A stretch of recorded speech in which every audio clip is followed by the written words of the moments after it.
দর্শক, নিজের মাকে শ্লীলতাহানির অভিযোগে যুবককে হত্যা করেছিল সেই মায়ের 4 সন্তান। আমি এই মুহূর্তে সরাসরি ঘটনাস্থল থেকে যুক্ত হয়েছি।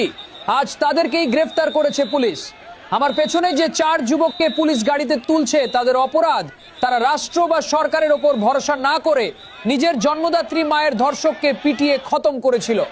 যে রাষ্ট্রে প্রতিদিন শত শত ধর্ষণের ঘটনা ঘটছে এবং সরকার যেখানে বিচার করতে সম্পূর্ণ ব্যর্থ, সেখানে আজ এক অদ্ভুত আইনের খেলা আমরা দেখছি।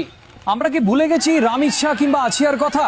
তারা বিচার না পেয়ে আজ অন্ধকার কবরে ঘুমিয়ে আছে, অথচ তাদের ধর্ষকেরা এখনো দিব্যি বেঁচে আছে আর আমাদেরই ট্যাক্সের টাকায় জেলখানায় রাজার হালে দিন কাটাচ্ছে। ঠিক এই বিচারহীনতার সংস্কৃতি দেখেই এই 4 ভাই নিজের মায়ের ধর্ষণের বিচার নিজেরাই করার সিদ্ধান্ত নিয়েছিল, কিন্তু প্রশাসন আজ তাদের পুরস্কৃত করার বদলে উল্টো খুনের আসামি বানিয়ে ধরে নিয়ে যাচ্ছে। দর্শক, ঘটনাস্থলে থাকা হাজারো মানুষের চোখে এখন ক্ষোভ। সবার একটাই প্রশ্ন, এটা কি ঠিক হচ্ছে? যেখানে এদের বীরের সম্মান দেওয়া উচিত ছিল, যাতে প্রতিটা ধর্ষক সমাজকে ভয় পায়, সেখানে আজ অন্যায়ের প্রতিবাদকারীরাই খাঁচায় বন্দী। আপনাদের কি মনে হয়? কমেন্ট বক্সে সরাসরি আপনার মতামত জানান।